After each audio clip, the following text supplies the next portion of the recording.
Hello, beloved church family of the Oakland Center for Spiritual Living. My name is Paul Pursuti, and I'll be your host tonight. I welcome you to our midweek oasis, our Wednesday night service. As you'll be able to experience tonight, our Wednesday night oasis is a place where we come together as a community to be spiritually refreshed between Sundays. Most Wednesday night services build upon the theme of the previous Sunday, sharing in a satsang style, expressing science of mind principles and practices with the intention that these gatherings be informal, intimate, and interactive. Our annual theme for 2024 is A Grand Rising, and our monthly theme for March was That's How We've Never Done It. Last Sunday, Reverend Dr. Sunshine Michelle closed the Sunday portion of this theme with her talk title of Don't Go Back to Sleep. And tonight, our speaker will complete our March theme with the exploration of this same topic. So as we gather tonight, I really want to welcome you. Early in her ministry with us, Reverend Sunshine invited us to come to the center well. And to do so, she shared these 6 C's for us to consider and incorporate. Come with a heart of love and tenderness, which she calls compassion. Then there's communication. Come ready to exchange openly. Then she asks us to come in friendship and family. That's camaraderie. Come in harmony and ready to share, communion. Then she brings us to collaboration. Come in partnership and cooperation. And finally, she asks us to come in spiritual awareness and truth. And that's what she calls consciousness. So as we move into the program tonight, these 6 C's are the premise of sharing a wonderful evening with you tonight. If you're new to our community, please visit our homepage, www.oaklandcsl.org, and click on the I'm New icon and look at the lower left-hand corner of that page to submit your email address. Once you do, you'll begin receiving the Village News newsletter once a week in your email. It has all the information on what is happening at the center in the coming weeks. So before we get started with the talk, please mute your own audio microphone during tonight's service. When you mute your audio microphone, it will improve the quality of our recording and tonight's transmission. Also, stay tuned through the end of the service to receive special and important announcements. So that brings us to the question, who is it tonight? Who's going to be speaking for us, and what are they going to say? Well, I'm very proud to introduce our speaker tonight, practitioner Christopher Brown, and he's going to follow up in his own kind of way on Don't Go Back to Sleep. As we all know, he is a longtime practitioner here at the Oakland Center, and he also supports me on the facility team. He speaks at many centers throughout the Bay Area, and he's a gifted teacher and mentor. So with that in mind, as we do with every organized event at the center, Christopher, we open with prayer. And will you be doing those honors this evening? You betcha. Thank you and welcome, Christopher. We look forward to hearing from you. Thanks, Paul. And welcome, everyone. It's great to be with you yet again. So let's take a breath together. And in that breath, feeling the chair. And then turning inward into that place of sanctuary within. That place that is so heartful, overflowing with gratitude for this moment of being together. And we arrive at this moment together as we begin this exploration, this talk, this sharing time, knowing that we will all benefit as a result of not necessarily what I have to say, but what you have to say and what revelations come forward. And so I bless our time together, knowing how important it is when community comes together to share that one vision of making a world work better than it is presently.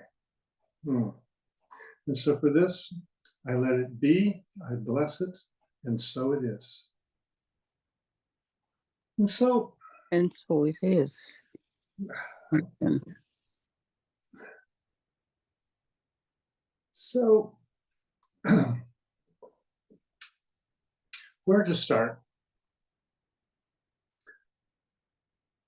I'm going to pick it up and I'm going to expand on what Reverend Sunshine had to say on Sunday. And she was doing a lot of good work on don't go back to sleep. And I have a sense of what, we all have a sense of what that means. Don't go unconscious to your life. Don't be a jerk. Be kind to your family and friends. Be considerate. This is kind of like, don't go back to sleep to your old patterns of, I'll call bad behavior or unconscious behavior where you could do better. Now, what I want to say is that if I look at my life, I would say that most of my day is spent in unconscious, repetitive thinking. It's not particularly new, and that I sleepwalk most of my way through my day. I sleepwalk driving to the job. A lot of the activities at the job site are repetitive, so I don't have to do any special things. My morning routine is getting up and tying my shoes, and all of that is so repetitive, it is done automatically. I could be virtually sleepwalking. And so if you look in your life, how much of your life is actually consciously, intentionally living? And, would you say it's 50%? Would you say it's 5%? 10% maybe? I know when I have asked this question before, sort of the audience would say somewhere between 5 and 10% is that I'm consciously, intentionally choosing or moving forward, as opposed to habitually doing it. Out of habit, out of repetition. Our neuroprocessors have adapted so that we know exactly how to tie our shoes, whether it's light or dark. We know how to drive the car. The car knows how to get home. We can be talking to our passengers and the car knows how to get there, or we know, our subprocessors, again, know how to get the car home. So what about waking up out of our habits of going unconscious? What about waking up to something that perhaps is mind-blowing, that we haven't even considered? Now, in our teaching and in all teachings, what comes out is a lot of concepts. God is this is the way things are, this is how it works. You put it in the law, and out comes a bunny rabbit, or however, and I don't mean to make light of it, but we have all of these concepts. Do we know beyond a shadow of a doubt that they're true?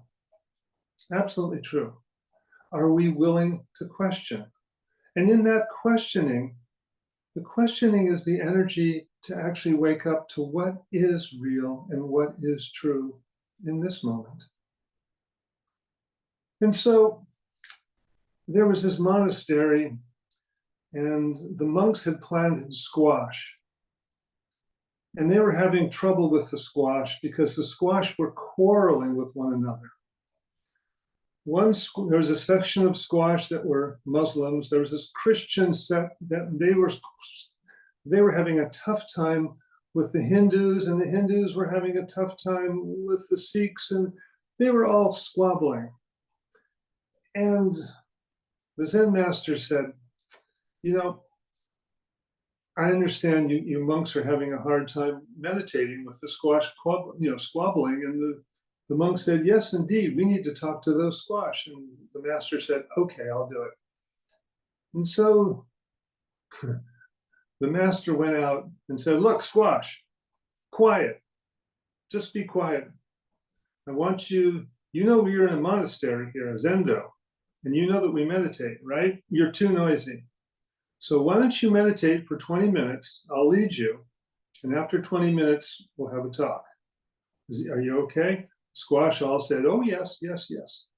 So they got a little quiet. The squash sat down on their little cushions and they crossed their legs and they started meditating.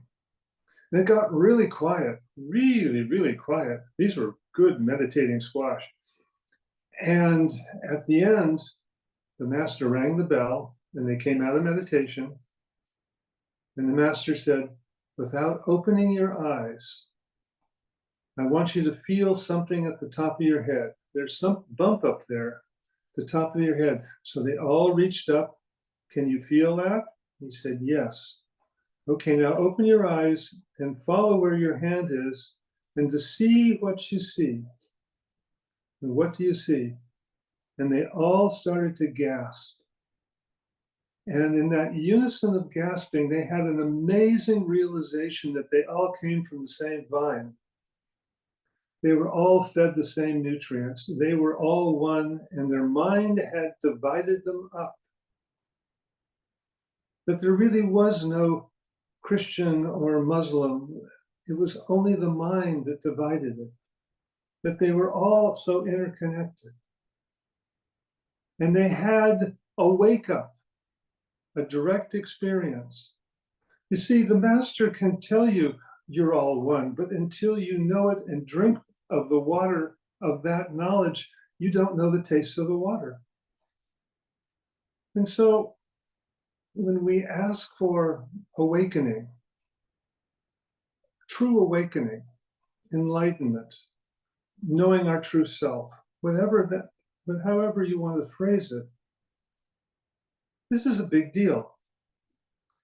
And if someone tells you about it, and if you read about it, that's fine, but that's still concept. That's not a direct experience. The direct experience is not reading about skydiving, it's jumping out the door. Then you know what it feels like when your stomach goes up your throat and you go, ah! You get the idea. I mean, it's a very different experience.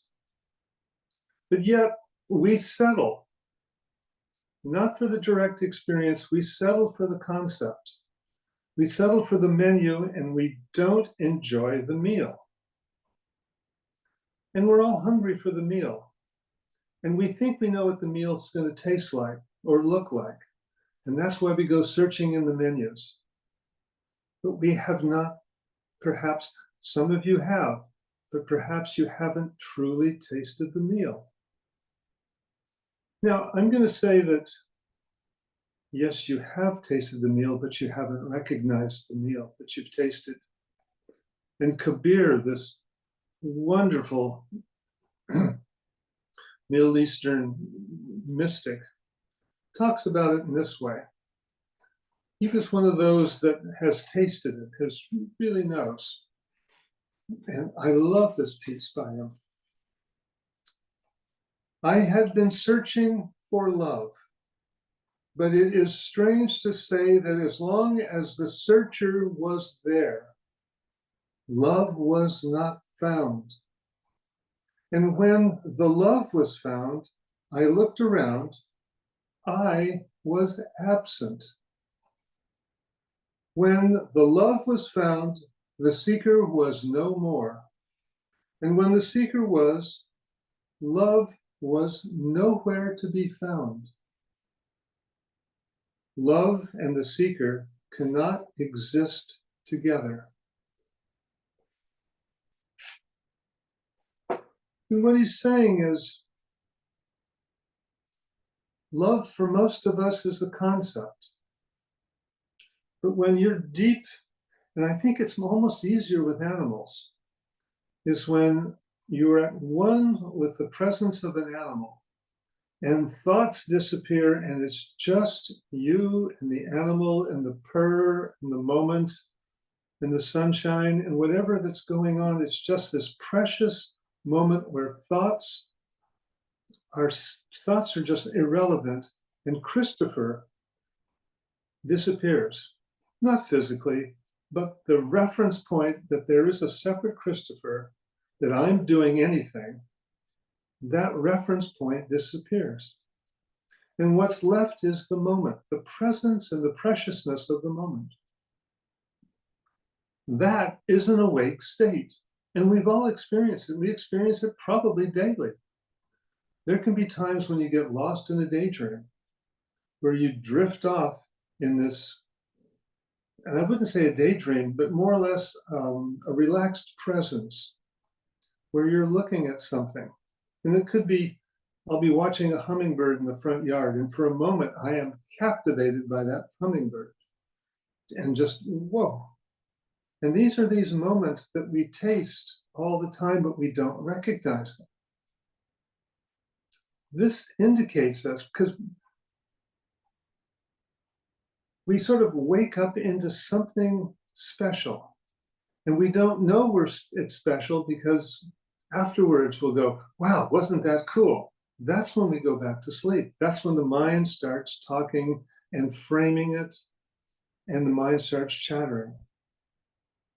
The chattering mind is what separates us from the Garden of Eden.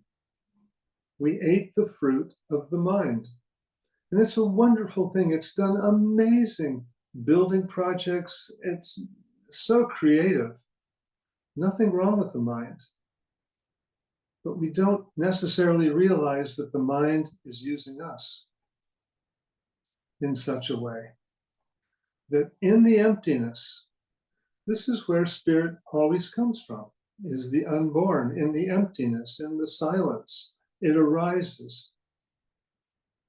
And so there was the student who went to the master. He was frustrating because he wasn't achieving his goals of becoming enlightened. It was taking way too long. And so he goes to the master and says, is there anything I can do to speed up my enlightenment? And the master looks at him and chuckles and says, you can't do any more to speed up enlightenment than you can make the sun rise early. And he said, well, then why do we meditate? Come on, give me a break. If there's nothing else, why do we do that? He said, I want you to be awake when the sun does rise. I want you to be available to these moments. And what meditation really does is it humbles us to the fact that we can't control our mind. The mind always wants to chatter. But we can relax into a point where the mind starts to become disinterested in what's going on. And true awareness is really not about stopping the mind. It's never been about stopping the mind. It's about letting it all be. Simply letting it be. And when we let it be, we are available to these moments. And that's the wake up. That's don't go back to sleep. When we're available for these precious moments, and we understand that these are precious moments. And so we're going to be getting ready to start our first exercise. And the first exercise has to do with when you go to sleep at night, and you're very practiced at it. You've been doing it for how many years? Something happens and we go unconscious. Yet in our unconsciousness, something is still recording. There is something that's still awake and aware, even in unconsciousness. Otherwise, how would you hear the telephone ring or anything, any kind of strange movements in the house. Interestingly enough, when I go up to family camp and I'm in a tent that's by the railroad tracks, and the train goes by, for the first couple nights, you hear the train go by at night. And after that, whatever that subconsciousness is, recognizes the train and says, this is not a threat. You can stay unconscious.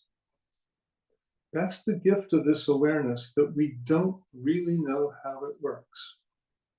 And that's the mystery. And that's what, in a sense, we're waking up to that realization. So Peter's going to be breaking us out into groups of 3. You're going to be in your breakout room for 3 minutes. And here's the question. How do you go to sleep? How is it that you really go to sleep? And with that, if that's too hard, then how do you wake up? And saying an alarm clock is not, is not fair. How do you wake up? Is this conscious? Is this subconscious? How does that work? And then taking a look at who's really doing it. Is this your conscious mind, or is this just, we don't know? The idea is take a good look and discuss this with your wonderful partner, and you will only have wonderful partners there. So Peter, if you'll, Sylvia, do you have a question? If you'll unmute. I do. Sorry. Are you using the word sleep metaphorically, or are you talking about really going to sleep? Really going to sleep, because that we drift in and out. Okay. And then that's an, it's analogous to going to sleep the other way too, unconsciously. So how do we really go to sleep? How do we wake up? And who's or what is doing it? Get the idea? You've got 8 minutes with your wonderful partners. Peter, if you'll break us out. Okay, here we go. Wow, that went way too fast.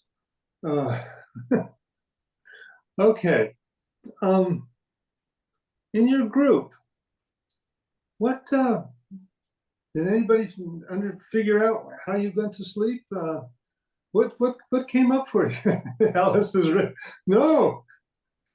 Unmute yourself. Tell us. I'm laughing because all 3 of us shared that we have no trouble waking up and we don't set an alarm. So I don't know how the heck I go to sleep. I'm here and then I'm not. And then so it's kind of humorous to me because I never really thought about it in the way that you posed the question, Christopher, but it's very mysterious. Thank you. Yes, we are incredibly complex, mysterious beings, not doings, but beings. Most of the time we are doing. Me, I am so guilty of that. I love to do. But we're beings, and that's what the awakening is awakening from a human doing to a human being. Doesn't mean the doing doesn't stop, but the being aspect and being present to life as it unfolds. Wow, now that's the awakening right there. What else? I see what did you come up with, Freya? Unmute yourself. Well, I finally, with your last question, who is really doing it? That's the first time I really could, thought about admitting that I'm not in control and that it just happens. So thank you. Oh, I always think it's my little homeopathic go to sleep pill that I don't think so. I think it happens to me. Don't take that lightly, what you just said. This is a jump. This is a jump to be celebrated. You know, the jump from I thought I knew to I don't know. And it really is, this is like, how is this going on? It's this is really important. This is the beginning of the rabbit hole, or part of the rabbit hole, or whatever, where we go into the emptiness of not knowing, or the void. And one of the reasons why we don't want to go there is it always seems so scary when people talk about the void or emptiness. What is that? And we think that we think about it as death. Is it really? Well, I'm not answering that. We will all figure that out for ourselves, and we'll all find that out for ourselves. But maybe it is not what we think. Maybe we're just reading the menu and we have no idea what the meal is. No idea, not a clue. And so when we look at how we go to sleep and how we wake up and what's really doing it, is it our will? Is it truly our will? Or is there something beyond our egoic will that's actually supporting us and moving us? You know, we talk about that, but usually in religions and stuff, we're talking about the mind and fixing the mind and making the mind better, when maybe we need to be looking at somewhere deeper than just our mind, something way deeper. Is there anything you want to add, Judith, at this point?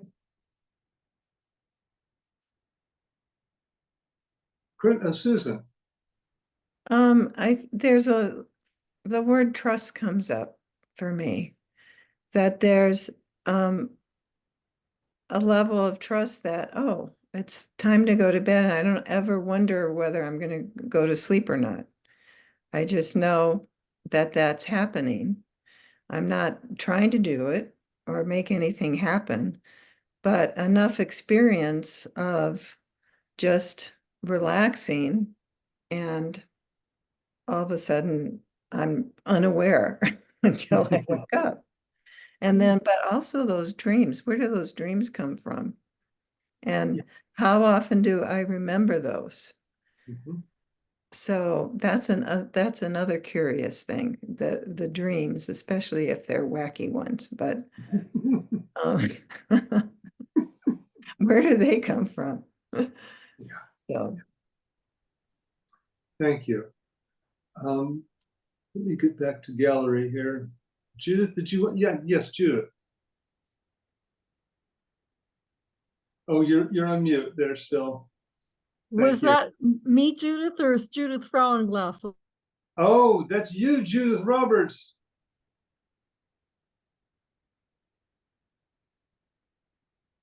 Oh, you're on mute again. There you I go. didn't get to talk about it in the group because I lost my battery and I blinked out. So I'm happy to talk about it right now.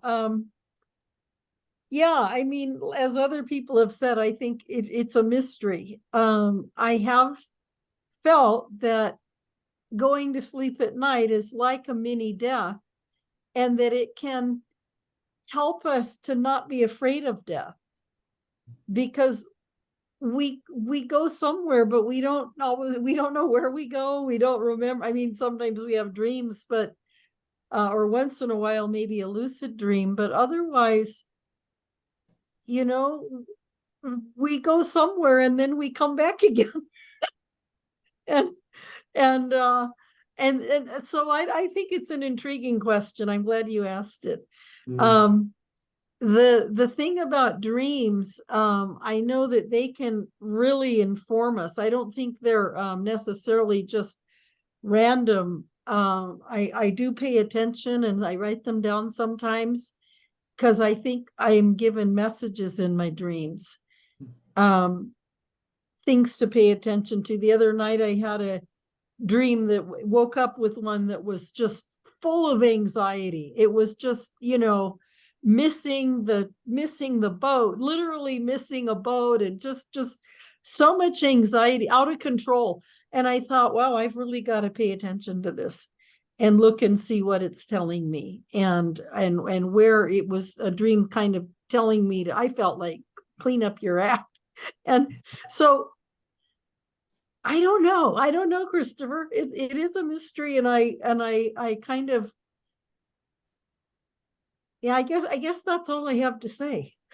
Beautiful. Thank Thank you. you. Yeah, thank you. Thank you. So this is this is part of actually waking up, is when we realize again that we don't know, that there may be something bigger going on. And we've been told it works a certain way, but does it really work that way? Or are we just believing the menu and we haven't tasted the meal? Well, there's a reason why we've become seekers in a way. And all of us on this are basically are seekers. We want to wake up, we want to find something. We want to have a happy, more enjoyable life. We want to reduce our suffering. Of course we do. So in this next breakout, it's like, why do you personally, what are your reasons for seeking, for your spiritual quest? What are your real reasons? And how will you know when you arrive? Do you even have an idea of where you're going?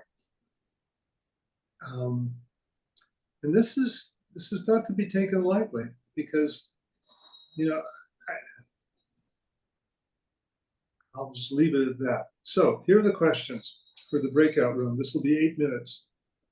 You'll have some other wonderful partners. Why would you want to wait? Why do you seek? What are you seeking? What is it, and how will you know when you actually arrive or when you get there? Is there a destination? Big questions. So let's see, let me get back up. Okay. So Peter, let's break out. All righty. See you in a bit. All right. Well, thank your wonderful partner. Thank your yes, your partners. Thank you, thank you, thank you.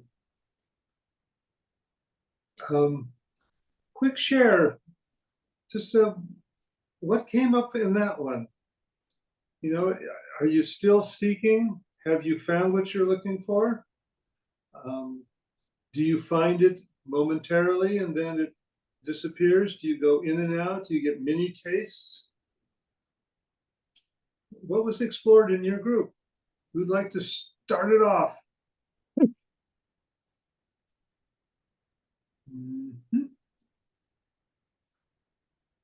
I'll have to start calling on people. Alice!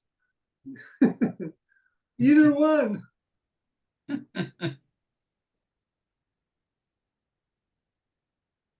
Okay. You're muted, Alice K. Well, we had a nice exchange and then we ran out of time. Oh. But I was just saying, I'm not sure when I'm going to know. What was the last question? What was the last Basically, question? when will you know that you've arrived? And I don't know how to answer that one. Yeah. So I'm going to be contemplating that one, I think, for a little while. See, it goes back to, what are we looking for? And if we know what we're looking for, then that tends to be what we find. But that could be missing the mark altogether. Maybe it's much, much bigger. And so not knowing is really the avenue in. It's the open hand that can take another's hand. It's because once I think I know what I'm looking for inner peace, I'm looking for this, I'm looking for that, which are concepts. Maybe it's much more than that. Much, much more than that. Beautiful. Thank you for bringing that up. We're getting close to our end, so we have room for another. Do you have something you're going to say, Susan? Or Well, I was just gonna say, we had a really good, well, as probably everybody did, we had a really good discussion. But with that question, I think there's a lot of little arrivals along the way, as opposed to one big arrival. And if I think through all of the spiritual groups I've been in part of, they all feed into the next one. And then there's more, kind of thinking of like a flower blooming. And so there's the bottom petals, and then a little later the middle, and then the whole rose is there or whatever.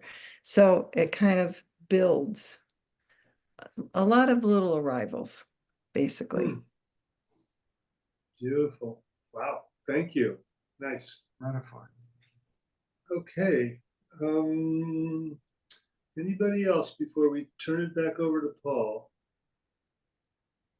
Okay.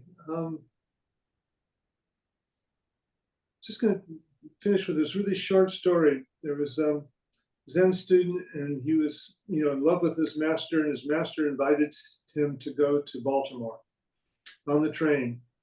And the master said, since we're going to be staying overnight, you can take your wife if you like. And the student said, well, that'd be great.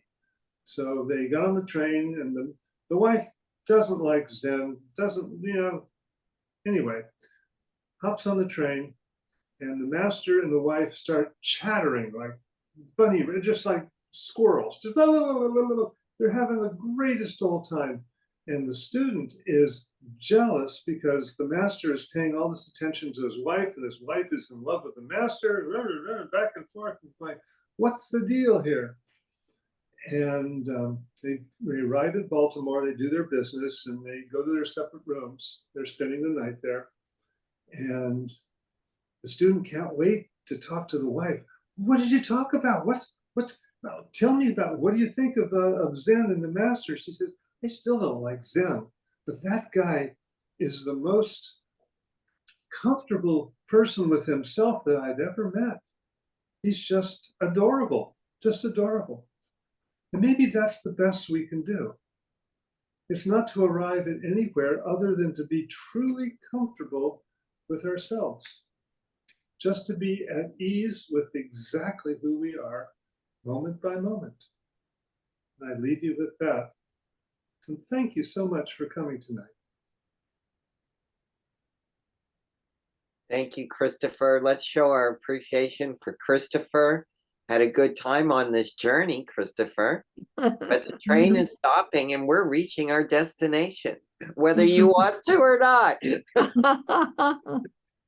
We're going to throw it all off in just a second. Throw us all off of the train. Peter, when you're ready, we have some great things coming up and some good announcements to make so you know what's going on. One of the primary announcements is, as you noticed tonight, Christopher was finishing and had the last word on our theme from last month. And we're moving into a new theme starting this Sunday with Reverend Sunshine on April 7th. And our new theme for April is Giant Gentleness. Giant Gentleness. And she'll be speaking on Your Gentleness is Showing. Meditation starts at 10, followed by our service in the sanctuary at 10:30. On Wednesday, April 10th, next week, at our midweek oasis, Rev Deb is back in the house. Yeah.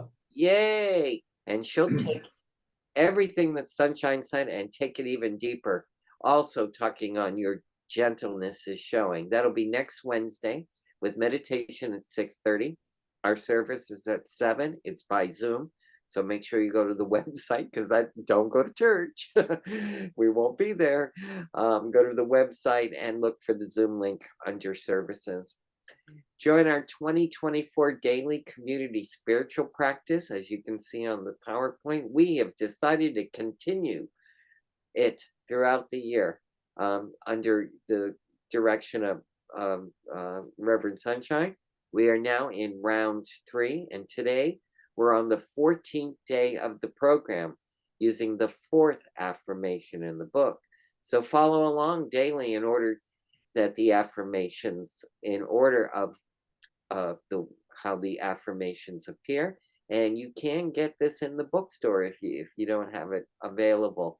We've added it to our daily Dr. Dan at 12 noon. We gather to go over guidance for a spiritual journey, and we've actually carved out 15 minutes to cover the affirmation for the day.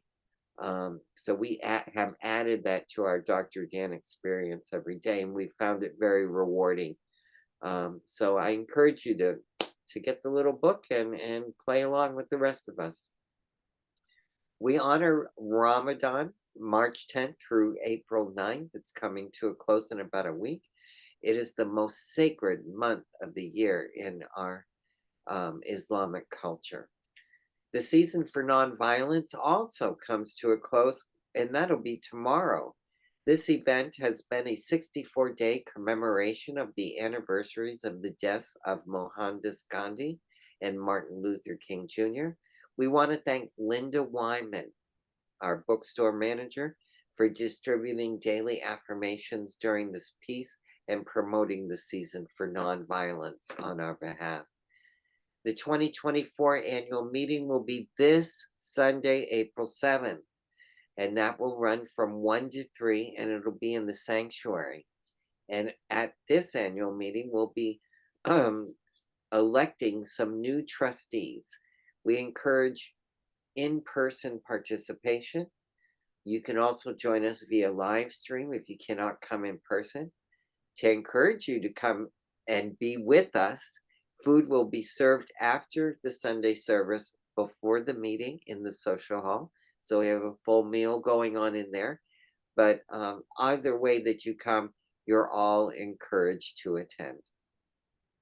Now, we have a very special joint event with the Thrive East Bay group, and we are hosting their concert, Hold Everyone Up, on Sunday, May 5th at 4 o'clock in our sanctuary.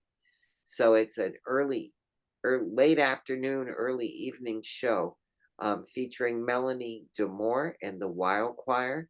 Reverend Sunshine is on their board of directors, and it's a fundraiser for everyone. So tickets can be purchased by visiting our events page and connect you with Eventbrite. There will be assistance in the courtyard after Sunday service in purchasing tickets online. One of the folks will be there with the laptop showing and helping you to do it if you have a challenge with that. So please spread the word and tell and bring your friends. Our last concert was wildly successful, and this one should be as well.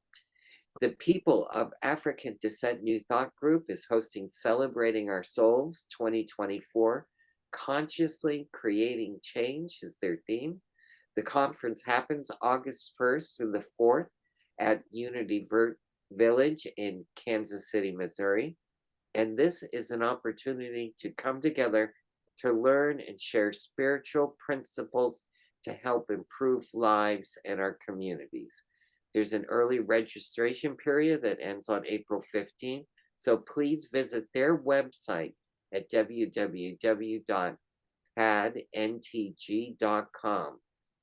And finally, the Spirit Treasure Bookstore is celebrating National Poetry Month and Earth Awareness Month, and they have a 30% off table, so come and check it out. Also, you'll see on the slide, they have a new line of pottery. Oh, that's my weakness is pottery. I love dishes. So for more information, please contact Linda Wyman at oaklandcsl.org. We're going to take a quick look at all the folks that make our center tick here at the center. Look at those lovely folks that do work to support us. We also encourage you to join our Centers for Spiritual Living head organization's website. Go to their website, not join it, but visit it, csl.org, to see what's going on at a higher level of our system of things. Lots of great activities going on there, left over from the convention that I was able to attend this year. So it's exciting what plans they have for us. So please check out csl.org. And also continue to visit our website. Sign up for the newsletter if you're watching us at a later time and want to find out more about us and get it in your email. Check out the Village News. Remember to follow us on Instagram, YouTube, and Facebook for special updates and content you'll only find by liking and subscribing to Oakland Center. So please like us and subscribe to the center today. Let's take a moment, and we were talking about some of our purposes, and I know the purpose of everybody that's watching this is to serve in the world. We all agree that we want to make it, as Christopher said in the opening, better for everyone in every way that we can. So one of that way is just donating to the church, whether time, treasure, or talent, whatever that gift is that you have that you want to share with our center. We like money. Money likes us, according to Reverend E, and we love it, and it loves us. Just hold whatever that gift is and hold it close to your heart. Reverend Ikea calls that the temple, the portable temple of God, and I call it the portable temple of goodness. You hold it close to your heart.